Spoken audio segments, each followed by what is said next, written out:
عسلامة ومرحبا بكم في درسنا الأول في chapitre 2 اللي هو le dipôle RC. Donc درسنا الأول الانتيتولي نتاعو l'étude expérimentale de la réponse d'un dipôle RC à un échelon de tension. شنو الكلام الصعيب هذايا réponse وديبول وإيشلون وكل شيء. Donc déjà اش معناها réponse اش معناها إيشلون وشنو هو étude expérimentale باش نعملو فيها، هذا اللي باش نشوفوه اليوم. تابعوني يلا.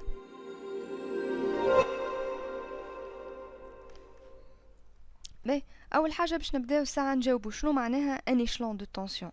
Un échelon de tension, par définition, c'est une tension qui varie brusquement ou brutalement, يعني un instant t, elle varie de 0 volts à une valeur constante E.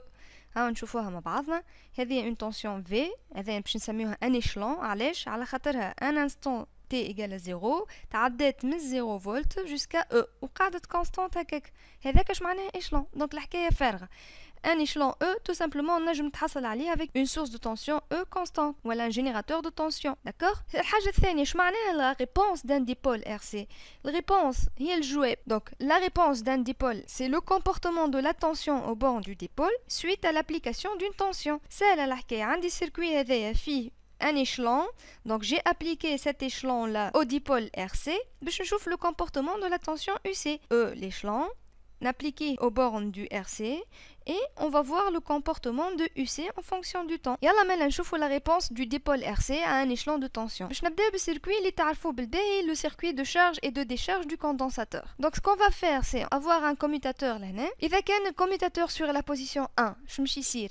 عنا le circuit RC avec la source de tension E. من بعد باش نسكروا الكا sur 2. Donc on va supprimer l'échelon هذاك ونشوفوا هو من بعد شنو باش يصير. Les composants نتاعنا لهنا les valeurs نتاعهم عندنا E il a une amplitude de 6 volts, la résistance elle a une valeur de 50 ohms والcondensateur عنده une valeur de 220 microfarad. باش تقولي علاش تعطيني فيهم les valeurs هذوما؟ باش نقول لك ها من بعد تفهم علاش. خاطر كي باش نبدل الار و سي اكيد فما امباكت على السيركوي نتاعنا. نشوفوه من بعد. كي باش نعمل الاكسبيريونس يلزمني نعمل je dois brancher un oscilloscope. Je vais brancher ce point-là à la masse et pour voir la tension UC au bord du condensateur, je vais le voie de l'oscilloscope.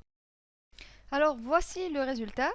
On commence par K égale à 1, donc on va fermer l'interrupteur K et on remarque que la tension au bord du condensateur évolue progressivement de la valeur 0 jusqu'à atteindre une valeur finale constante qui est égale à 6 volts. 6 volts, pourquoi 6 volts? Parce qu'on a dit que la tension E est égale à 6.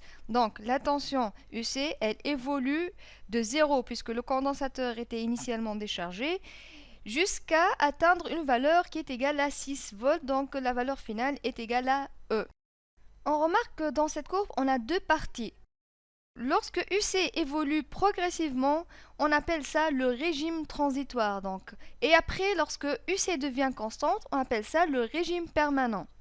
Une fois le condensateur chargé, on ferme l'interrupteur K sur la position 2. Le condensateur commence à se décharger progressivement et lentement jusqu'à atteindre la valeur 0. Là, on remarque l'évolution de la tension UC d'une valeur E jusqu'à 0, c'est-à-dire jusqu'à une décharge complète du condensateur. Kif kif, donc on remarque que la courbe interne a fait à deux parties. Partie, il est fait à une décharge de E jusqu'à presque le 0, avec un samuel le régime transitoire. On va adopter UC devient égal à 0. On appelle ça le régime permanent, donc UC égale à 0. Là, on a une remarque très importante. Lors de la charge complète ou de décharge complète, on a I égale à 0. On va comparer deux courbes de charge du même condensateur de 220 microfarad, mais avec deux valeurs de résistance différentes. La première, à gauche, R égale à 50 ohms, et l'autre, R égale à 20 ohms. Donc regardez bien que pour la première courbe, le régime permanent est atteint à peu près à 50 millisecondes. Par contre, pour la deuxième courbe, le régime permanent est atteint à presque 30 millisecondes. On peut donc conclure que la variation de la valeur de R a impacté le temps de la charge du condensateur. Comment peut-on expliquer tout cela? C'est ce qu'on verra la vidéo prochaine, Inch'Allah.